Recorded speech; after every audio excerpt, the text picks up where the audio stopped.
Vamos a intentar terminar con nuestras 6 doctrinas básicas de la fe cristiana, ¿verdad? Vamos a intentarlo, por favor, no me distraigan.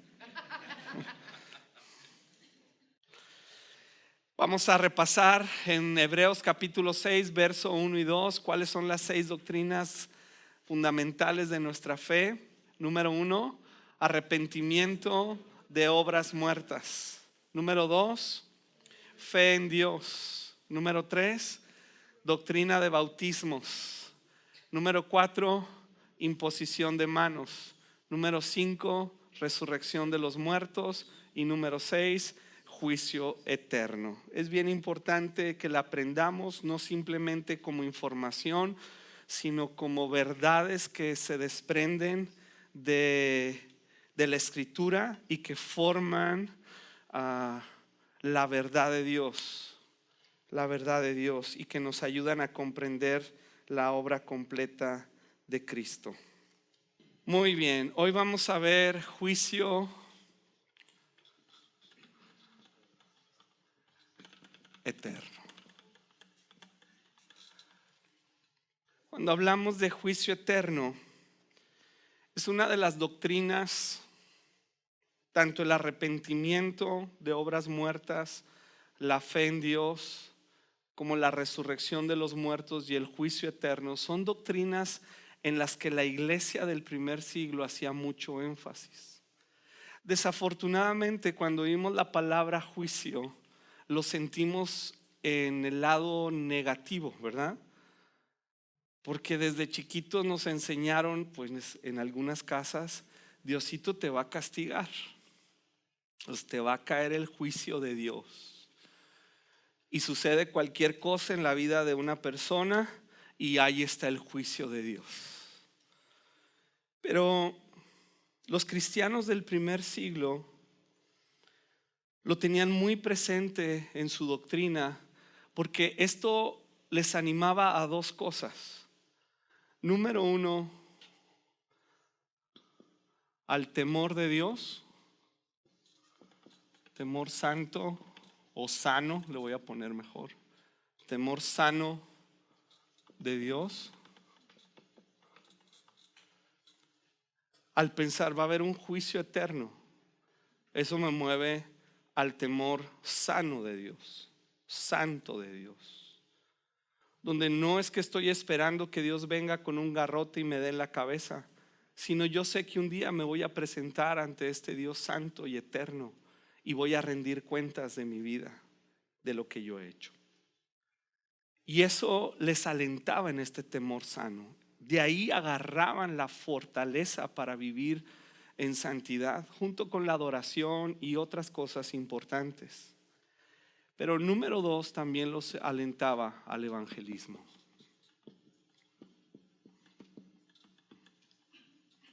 Al evangelismo. Entonces, cuando hablamos de juicio, que tengamos en mente estas 2 cosas. Debe alentarnos al temor sano y santo de Dios y al evangelismo. No al miedo, porque el perfecto amor echa fuera el miedo. El que tiene miedo de Dios no ha sido perfeccionado en el amor de Dios. Pero si el amor de Dios ha venido a nuestros corazones, ¿sabes qué? Anhelamos este juicio eterno, porque quiere decir que vamos a estar con Él para siempre. Ahora, la Biblia nos revela 2 tipos de juicios distintos en sus consecuencias en el tiempo. ¿Cuáles son?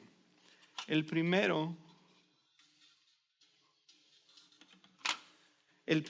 es el temporal.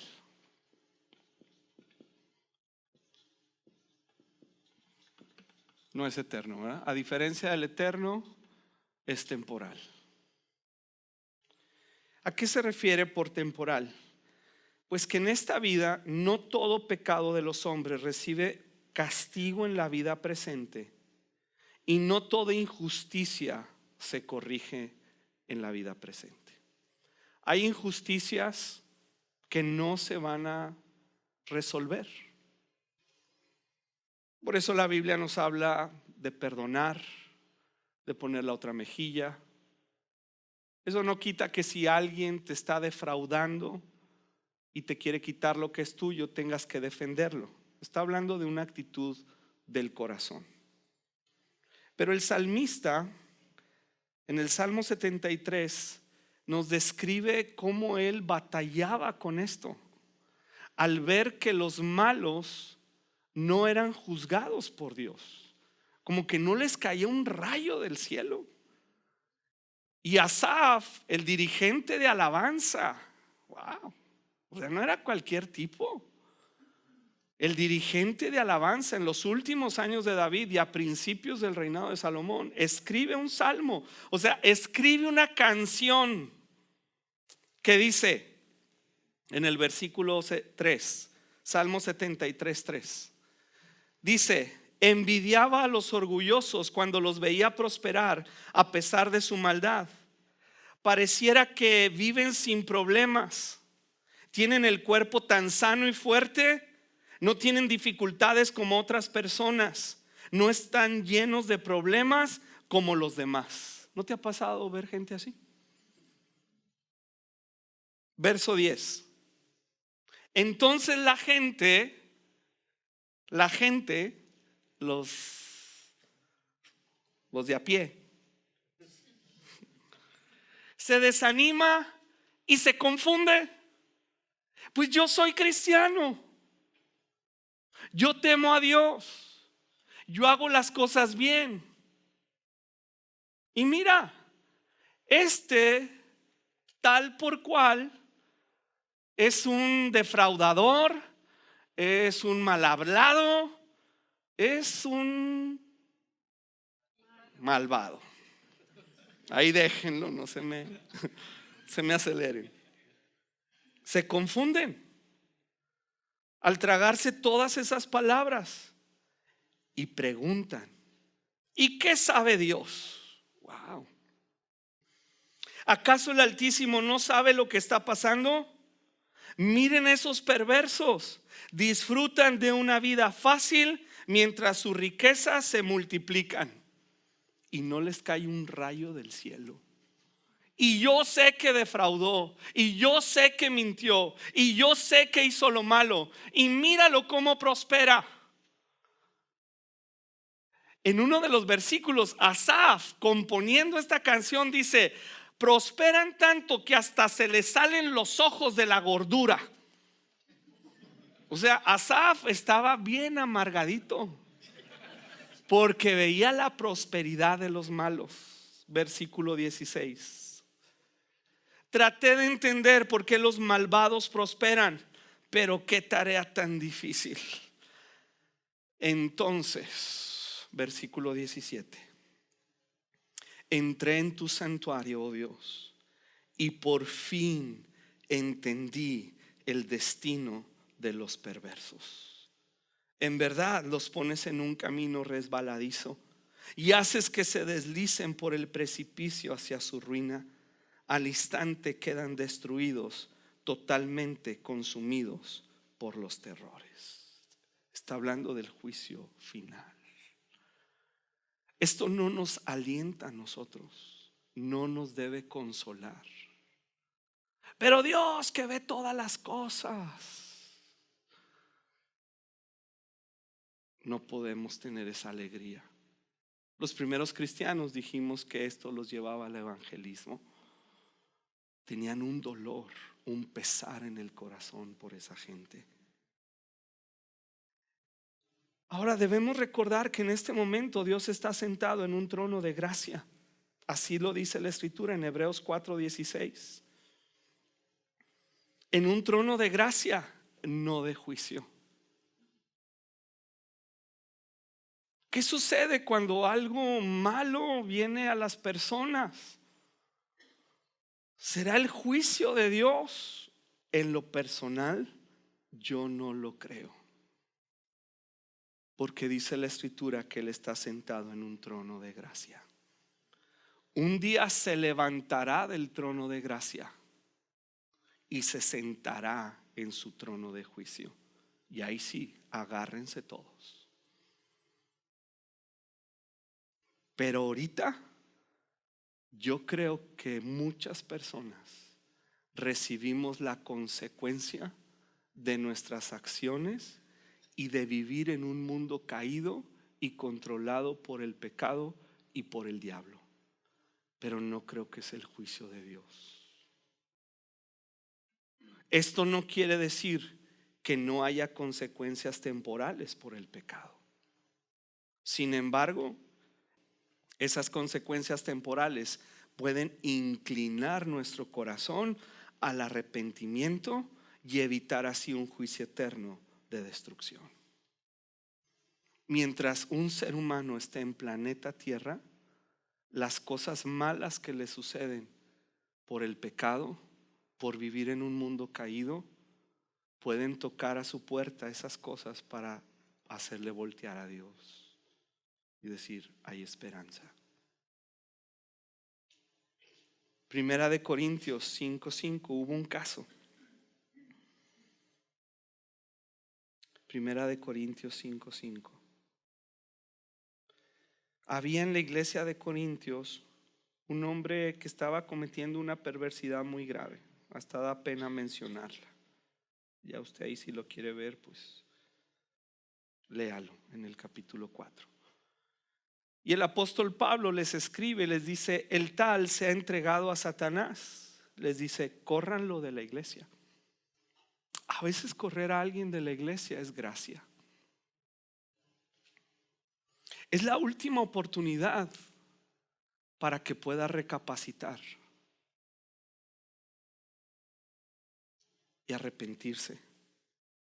Y el apóstol Pablo dice: el tal se ha entregado a Satanás para destrucción de la carne, a fin de que el espíritu sea salvo en el día del Señor Jesús. Así que Dios no quiere la destrucción de las personas. No la quiere, no la desea. No está diseñado el infierno para las personas, está diseñado para el diablo. Y mientras alguien viva en planeta Tierra, tiene la esperanza de la salvación hasta el último momento. Así que hay este juicio temporal.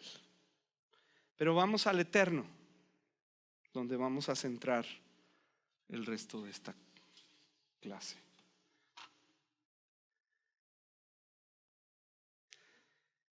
Así que mi recomendación es, para cerrar con lo temporal, que no invoquemos juicio.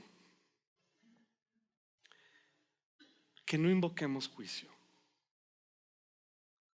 Que no invoquemos palabras de juicio contra personas que nos han hecho un daño. Porque la escritura dice que Jesús no dijo una maldición y un juicio sobre los que lo crucificaban. Él dijo: Señor, perdónalos, no saben lo que hacen. Porque si supieran, no hubieran crucificado al Señor, pero no saben lo que hacen. Entonces no nos alegramos de que ellos van a ir a la eternidad si no tienen un encuentro con Cristo. Nos duele el corazón saber eso y por eso oramos por ello.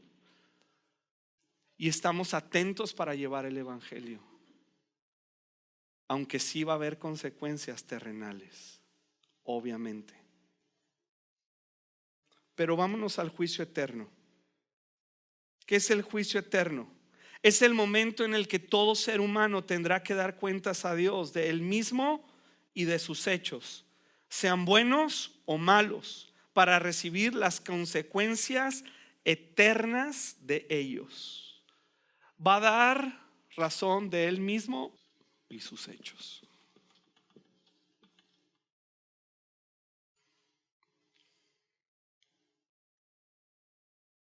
Como dije, mientras estemos en esta tierra, nuestro destino eterno, que se definirá por el juicio de Dios, se puede resolver a nuestro favor al momento de arrepentirnos de las obras muertas y poner nuestra fe en Jesucristo como nuestro Salvador.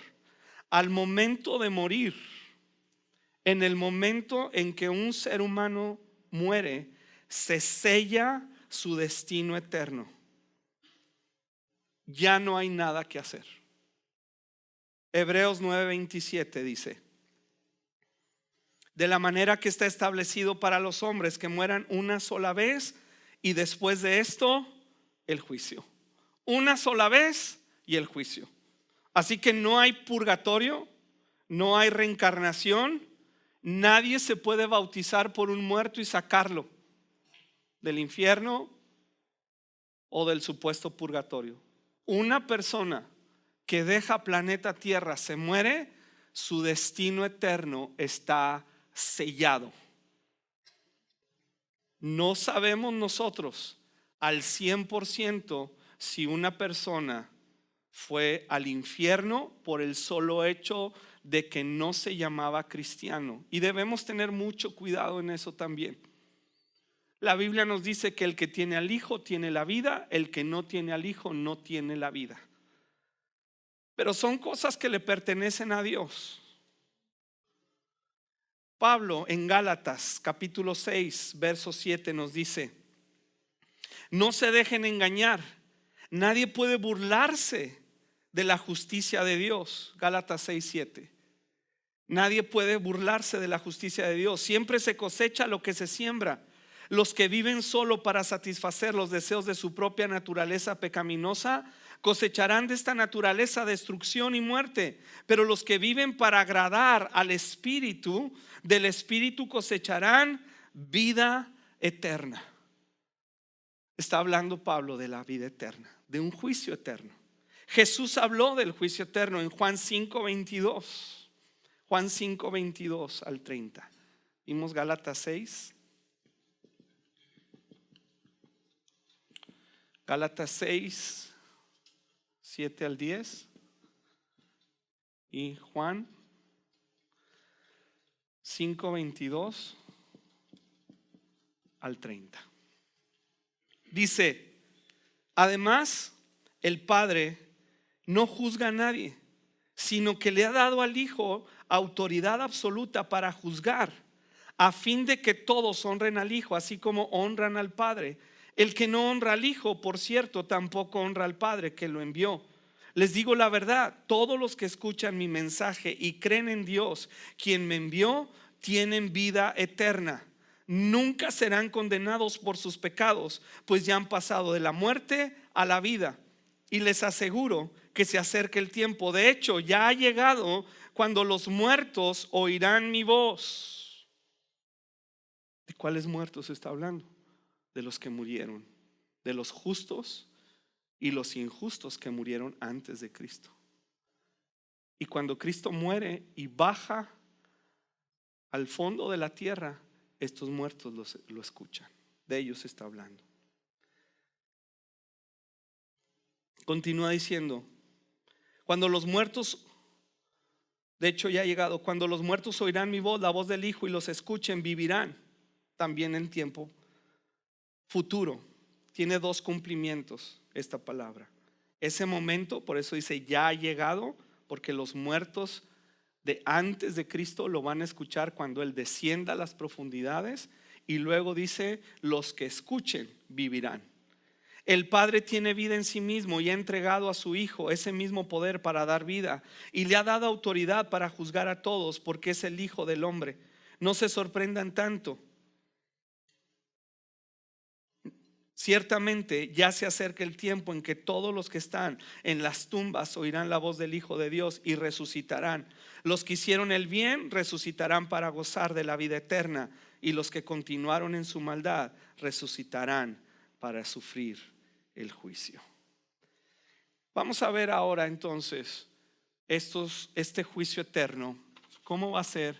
Número uno, en los creyentes.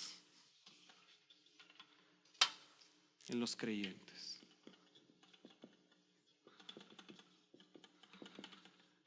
En los creyentes.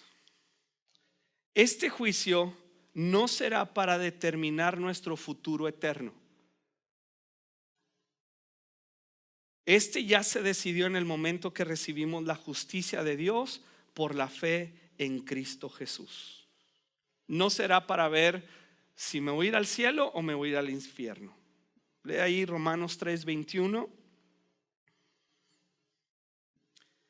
Dice: pero ahora, tal como se prometió tiempo atrás en los escritos de Moisés y de los profetas, Dios ha mostrado cómo podemos ser justos ante Él sin cumplir con las exigencias de la ley. Dios nos hace justos a sus ojos cuando ponemos nuestra fe en Jesucristo, y eso es verdad para todo el que cree, sea quien fuere. Pues todos hemos pecado, nadie puede alcanzar la meta gloriosa establecida por Dios. Sin embargo, con una bondad que no merecemos, Dios nos declara justos por medio de Cristo Jesús, quien nos liberó del castigo de nuestros pecados, pues Dios ofreció a Jesús como el sacrificio por el pecado. Las personas son declaradas justas a los ojos de Dios cuando creen que Jesús sacrificó su vida al derramar su sangre. Ese sacrificio muestra que Dios actuó con justicia cuando se contuvo y no castigó a los que pecaron en el pasado. Si hemos puesto nuestra confianza, nuestra fe en Jesús, hemos recibido su justicia. Entonces el juicio eterno no es para ver si somos salvos o no. No hay ningún pasaje en la Biblia que nos indique que van a pasar una película de nuestra vida. Relájense. Una respiración profunda. Yo no sé de dónde salió eso. No me lo explico. Es que cuando llegues al cielo van a pasar una película de tu vida. ¡Qué vergüenza! Por eso hay gente que no quiere ir al cielo. Porque imagínense aquí sentados. Ahora vamos a ver la película de Wallo. Ahora la de Alex. Imagínate. Y entonces la gente, hablas de juicio eterno, y aún los cristianos dicen: no, lo del cielo no. ¿Por qué? Porque van a poner una película. Y se ríen porque traemos todos esos rollos metidos por ahí. ¿Y de dónde lo enseñaron? No sé, pero no es Biblia. Porque la Escritura dice que el que está en Cristo es una nueva criatura. Bueno, y si ya en Cristo pequé, porque pues todos pecamos. Esa película tampoco. Porque ¿qué dice la Escritura? Que si hemos cometido algún pecado como creyentes, abogado tenemos para con el Padre, a Jesucristo el justo. No va a haber películas. Él está ahí intercediendo por nosotros. Ahorita vamos por orden. Es muy buena pregunta, pero por favor, quítense de la mente la película. No hay. ¿Está bien? Ya duerme tranquilo. No hay pasaje en la Biblia que nos muestre eso. No hay. Este tribunal será para evaluar las obras, buenas o malas, las cuales darán gloria a Dios y permanecerán para glorificar a Cristo, o simplemente serán destruidas y no contarán. Ahora, encontramos una primera mención de este tribunal de Cristo para los creyentes en Romanos 14:10.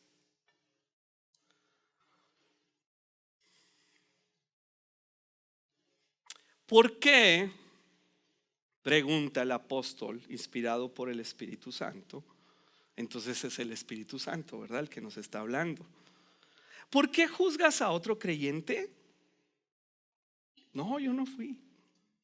¿Por qué menosprecias a otro creyente? Wow. Recuerda que todos estaremos delante del tribunal de Dios.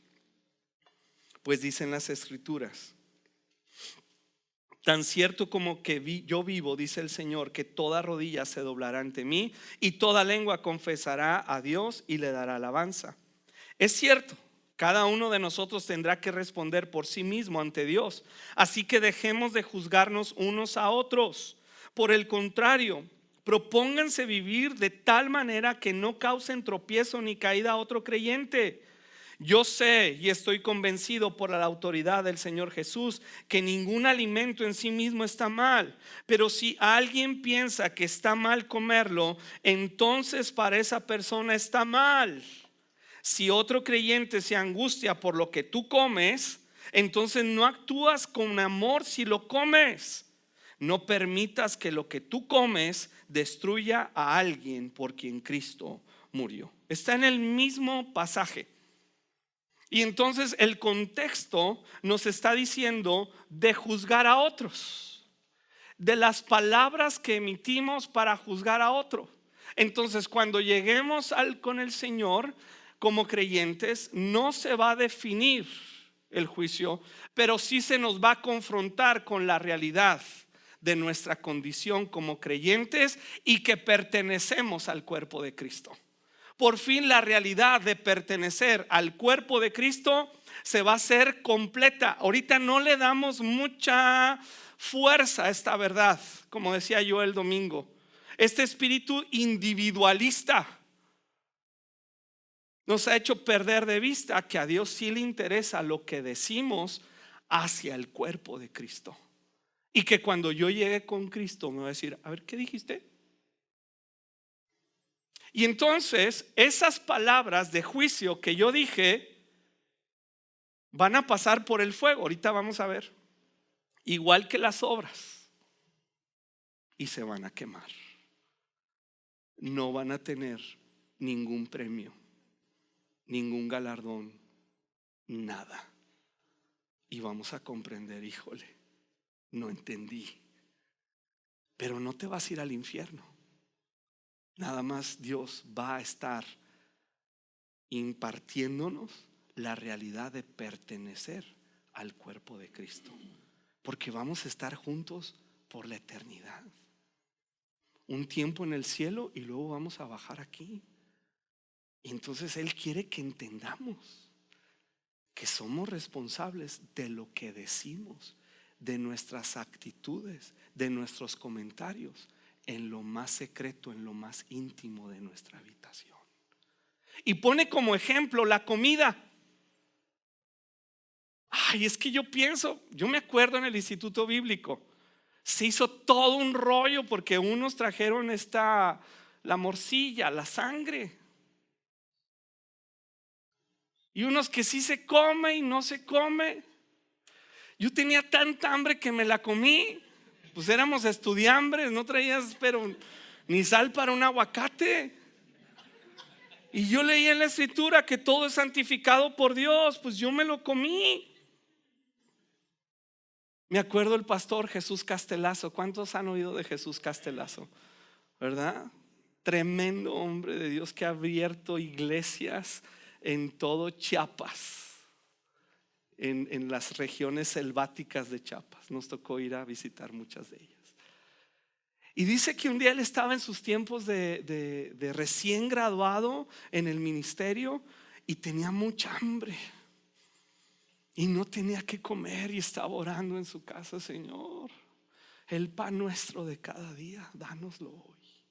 Estaba en una comunidad muy, muy tremenda, de que era mucho la brujería.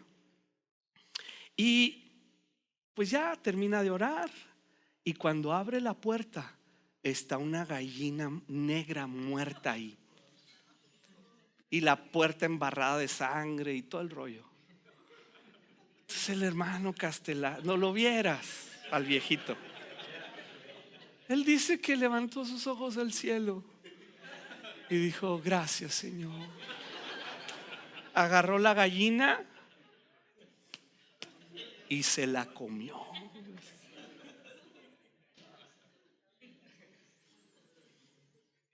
Pero Pablo dice: bueno, pero si hay un creyente que dice: no, eso no se debe de hacer, yo tengo que dejarlo de hacer y tengo que callarme la boca y no decir: ay, ese hermano, qué religioso. No, porque cuando llegues con Jesús vas a dar cuenta de esas palabras. Te va a responsabilizar y te va a mostrar el alcance que tienen, que Él las oyó, porque se trataba de su esposa, la iglesia. Y eso trae un temor, sigue trayendo temor. Estamos en el cielo, pero vamos a volver a la tierra y nos vamos a dar cuenta la grandeza de Dios. Pero luego, para avanzar,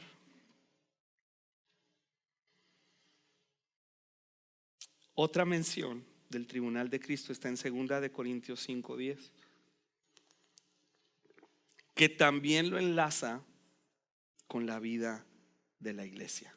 Pero vamos a leer nada más. 2 de Corintios 5:10. Pues todos tendremos que estar delante de Cristo para ser juzgados. Cada uno de nosotros recibirá lo que merezca por lo bueno o lo malo que haya hecho mientras estaba en este cuerpo terrenal. Ahora vamos a 1 de Corintios 3:11.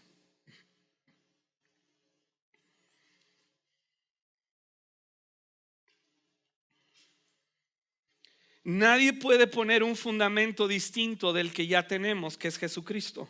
El que edifique sobre este fundamento podrá usar una variedad de materiales: oro, plata, joyas, madera, heno, hojarasca.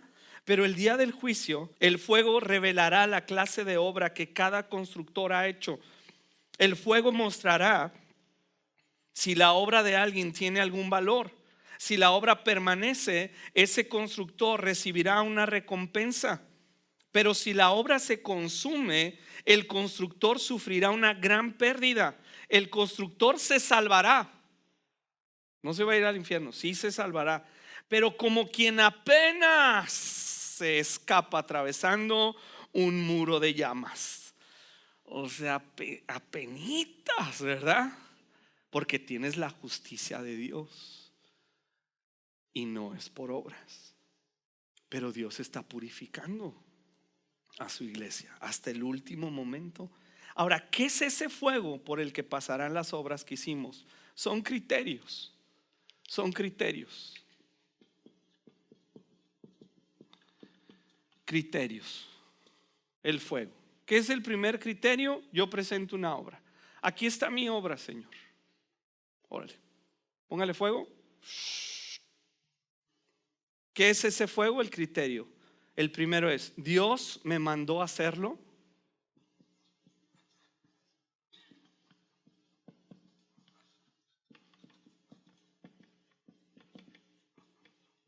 Dios me mandó a hacerlo. Ahora, está su voluntad general expresada en la Biblia. Yo no necesito que baje un ángel o sentir una voz en mi interior para saber que alguien que está enfermo, yo tengo que ir y poner las manos sobre él y orar.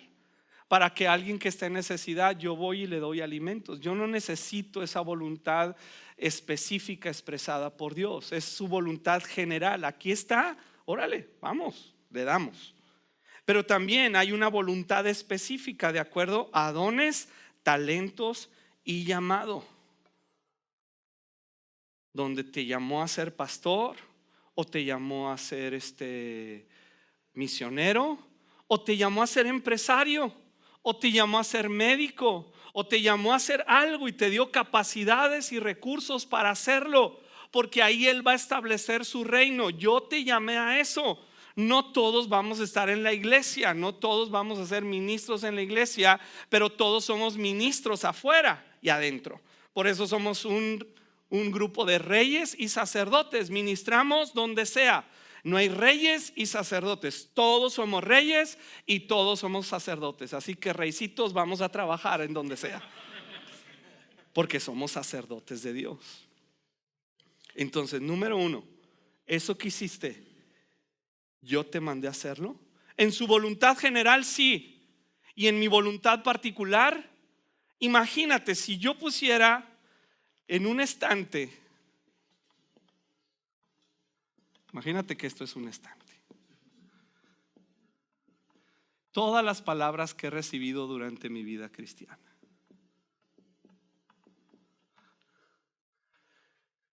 Y yo me acuerdo desde los 16 años, ¿verdad? Y Luis, el Señor dice, y Luis, el Señor dice, y Luis. Híjole, hermano. no me alcanzarían 10 vidas para hacer todo lo que me dijeron que Dios decía. No estoy desprestigiando la palabra profética. Estoy diciendo que debemos filtrarla. Porque alguien, aunque tenga el don de profeta, se puede equivocar. No es infalible. No todo lo que sentimos es de Dios. Si todo lo que yo sintiera, o alguien que tiene el don profético sintiera que es de Dios, fuera de Dios, entonces ya sería la cuarta persona de la Trinidad. Pero somos hombres falibles, fallamos, a veces nos equivocamos. Y tú le preguntas a profetas serios y dice: sí me he equivocado. Porque no es la responsabilidad de ellos, aunque sí lo es en un sentido, pero es mi responsabilidad buscar al Señor y saber si esa palabra va de acuerdo a lo que Dios está diciéndome que yo debo hacer. Y ahí se conjuntan muchas cosas: la voluntad general, lo que Él está poniendo en mi corazón, lo que la iglesia local donde estoy sembrado está viendo en mí. Porque yo puedo decir: no, yo quiero hacer esto, pero la iglesia local no da testimonio y dice: no, pues nunca lo hemos visto hacerlo, nunca ha mostrado eso. Pues primero que lo haga aquí. Ahora hay cosas que nada más vas a hacer allá, afuera de la iglesia. Pero debemos tener cuidado porque ese día se va a poner este criterio. ¿Cómo lo vemos? En la parábola de los talentos. Dios le dio 1 a uno, 2 a otro y 5 al otro. Específico. Tienes que trabajarlo, multiplicarlo. Eso es lo que yo te di a ti. El de 5 no se vino con 1 y le dijo: déjame te ayudo, pues como que no te está yendo muy bien, ¿verdad? No, pues es tu chamba, tú lo tienes que hacer. Así que el fuego va a decir: ¿yo te mandé a hacer eso? En lo general sí, Señor, y en lo particular hice lo que tú me dijiste. Ok, pasa la prueba. ¿Cuál es lo segundo? Motivación. Motivación. ¿Para qué?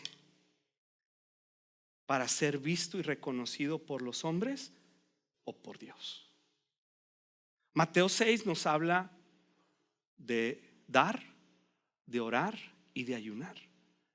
Y dice que tengamos mucho cuidado, porque si nuestra motivación es ser vistos por los hombres, entonces ese aplauso, dice, su recompensa, ya no tienes recompensa. Vamos a llegar, le van a meter el fuego. ¿Sí me mandaste a hacer eso? Sí, pero te empezó a gustar el aplauso. Te encantó los títulos: el gran, el honorable, el magnífico, el único e incomparable. No tiene. Pero el que se queme no es el problema. El problema es que esas obras iban a los pies de Cristo para darle gloria por la eternidad, y ya no le va a dar. Ese es el grave problema de esto. No es solamente que, pero por lo menos ese panzazo. Ya no le dio gloria a Cristo. Ahora vamos a ver rápidamente el juicio para los no creyentes. Ese es muy sencillo y muy doloroso. Apocalipsis 20, 11 al 15.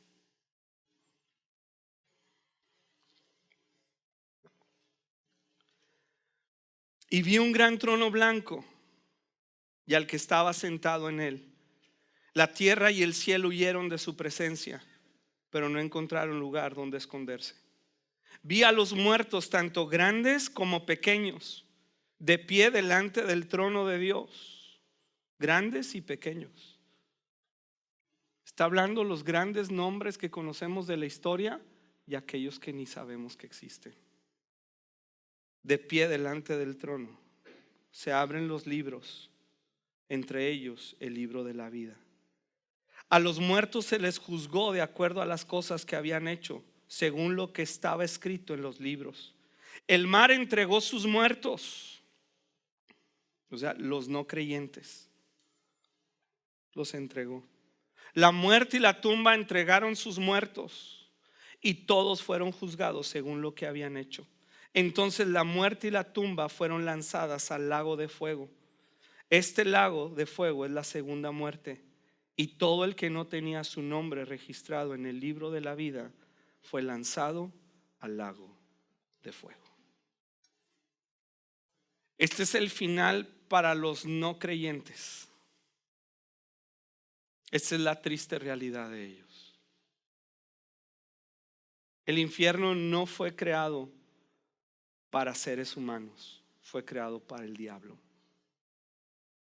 Versículos anteriores nos los dice.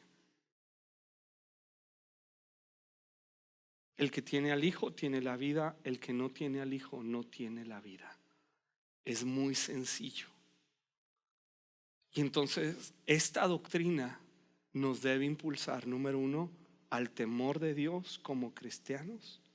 Decir, tengo que cuidar lo que hablo y tengo que cuidar lo que hago y hacer lo que Dios me está mandando hacer en su voluntad general expresada en la Escritura y en su voluntad particular en mi vida. Porque eso va a dar gloria a Cristo por la eternidad. Son coronas que se van a arrojar a sus pies. Oye, ¿y los galardones?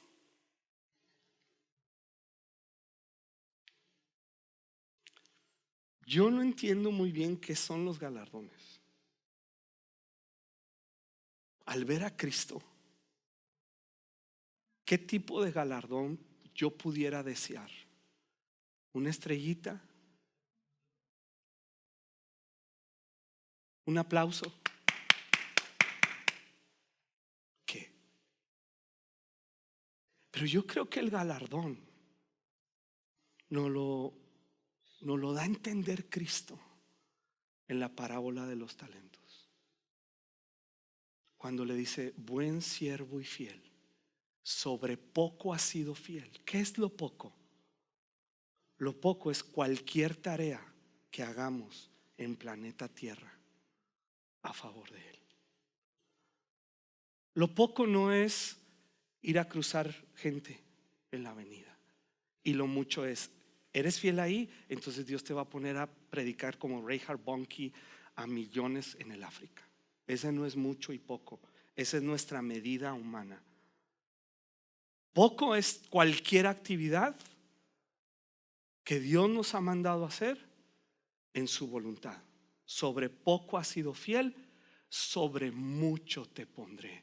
Entra en el gozo de tu Señor. ¿Qué es nuestro galardón? Entrar en el gozo eterno. Es esta fiesta que preparó el Padre para el Hijo menor que regresó.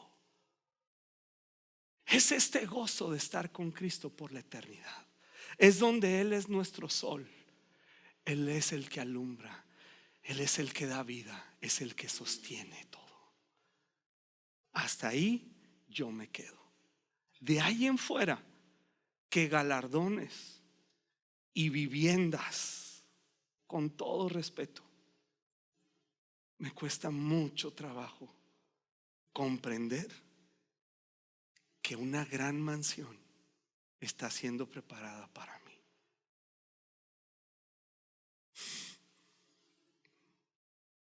Cuando voy a ver a Cristo.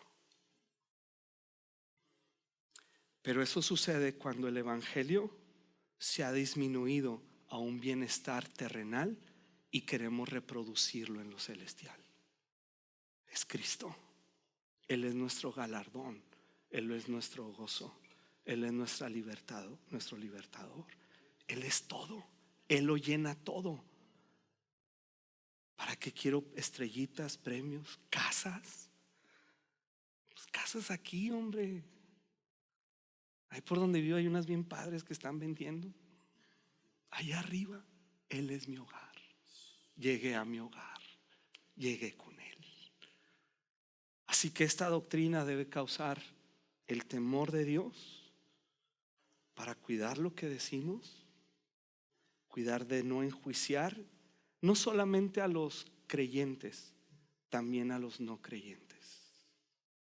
Yo no puedo emitir un juicio sobre alguien. No tengo esa capacidad de definir destino sobre alguien. Yo sé que la Escritura dice que si no tiene a Cristo, no estará con Cristo por la eternidad. Pero eso me debe llevar a la segunda parte: a clamar a Dios por esas personas y a tratar de ir y alcanzarlas con el evangelio de la salvación. Preciosos son los pies de los que llevan las buenas noticias. Y bueno, en general, ahí están las 6 doctrinas básicas de la fe cristiana. Vamos a ver si hay una o dos preguntas. Vamos a ver si hay y si sé la respuesta. ¿Alguien?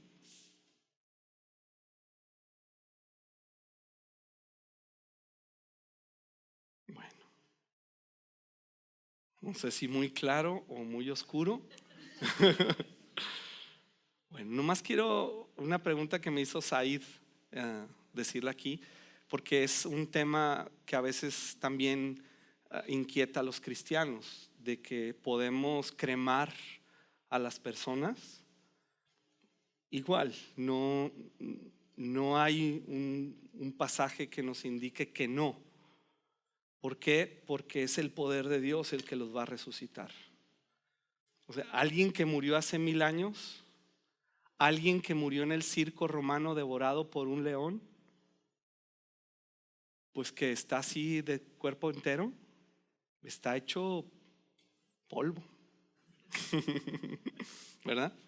¿Qué lo va a resucitar? El poder de Dios.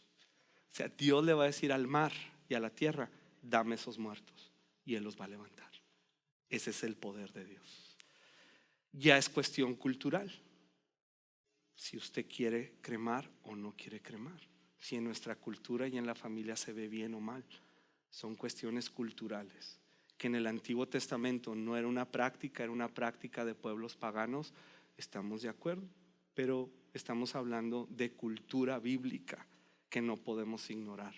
Y nosotros somos latinos del siglo XXI, y no es una doctrina de la fe cristiana que nos imponen los discípulos en el Nuevo Testamento. Bueno, pues vamos a orar.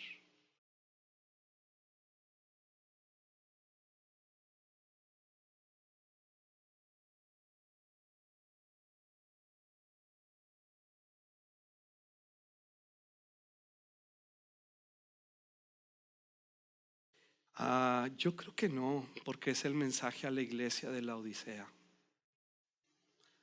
Porque le está diciendo a la iglesia. Es muy buena pregunta y muy buen ejemplo, porque es un mensaje a la iglesia muy fuerte. Es una iglesia a la cual dice el Señor: tú dices, yo soy rico y me he enriquecido y de ninguna cosa tengo necesidad, y no sabes que eres un miserable, pobre, ciego, desnudo. Eres tibio, te vomitaré. Ojalá que fueras caliente, ojalá que fueras frío, te voy a vomitar. Pero finalmente le dice: aquí estoy a la puerta y llamo. Ese Apocalipsis 3:20 no es para los inconversos, es para la iglesia. Estoy a la puerta y llamo. Si alguno oye mi voz, voy a entrar contigo, iglesia, y voy a cenar contigo. Yo creo que esa iglesia, la iglesia de la Odisea,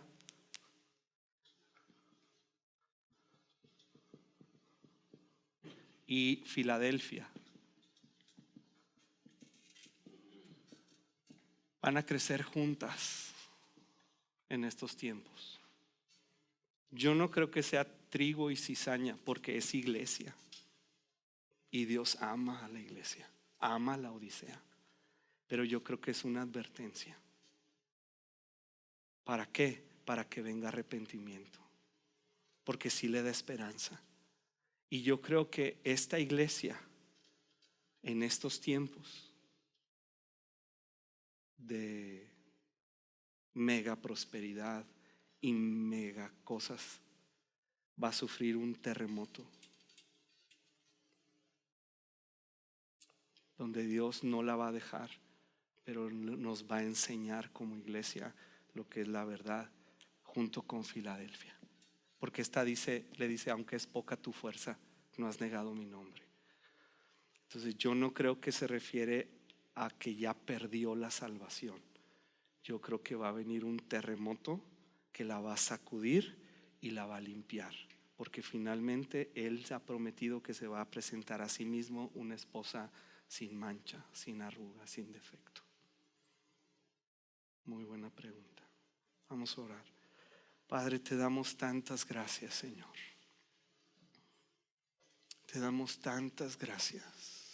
Espíritu Santo, ayúdanos, Señor, a comprender que sí habrá un juicio, pero lejos de tener miedo, Señor, tenemos certeza, porque no es por nuestras obras, es por la justicia de Cristo que hoy nos presentamos ante ti, y por lo que deseamos tu segunda venida.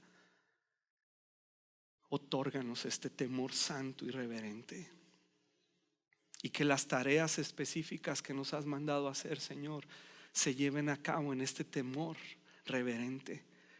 Y hoy oramos por aquellos que están fuera. Hoy oramos por aquellos que su destino eterno no es Cristo. Ten misericordia, ten compasión y úsanos a nosotros como cuerdas humanas para traerlos a esta salvación en Cristo Jesús. Ayúdanos, Señor, y líbranos de la apatía, de la flojera y del juicio. Gracias, Señor, por la salvación tan grande que nos has dado. Nos vamos en esa paz y en esa confianza, en el nombre de Jesús.